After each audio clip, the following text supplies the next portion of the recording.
இறந்த 24 மணி நேரத்திற்கு பிறகு ஆன்மா வீட்டிற்கு ஏன் வருகிறது தெரியுமா? கருட புராணம் படி ஒரு மனிதன் இறந்த பிறகு யமதூதர்கள் வந்து ஆன்மாவை யமலோகத்திற்கு அழைத்து செல்கிறார்கள். அங்கு யமலோகத்தில் அவர் செய்த கர்மங்களை காட்டி மீண்டும் 24 மணி நேரத்திற்கு பிறகு அந்த ஆன்மாவை தனது வீட்டின் அருகில் விட்டுவிட்டு சென்று விடுகிறார்கள்.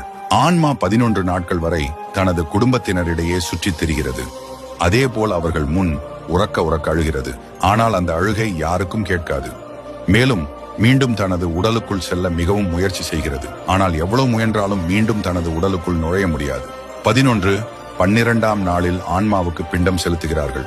13வது நாளில் அந்த ஆன்மா யமலோக பயணத்தை தொடங்கும். இந்த பயணம் 1 வருடம் வரை நீடிக்கும். 11 மற்றும் 12வது நாட்களில் வைக்கப்பட்ட பிண்டமே அந்த ஆன்மாவிற்கு 1 வருட காலத்திற்கு உணவாக பயன்படும். யாராவது பிண்டம் செலுத்தாமல் இருந்தால் அந்த ஆன்மாவை யமதூதர்கள் வலுக்கட்டாயமாக இழுத்து செல்வார்கள்.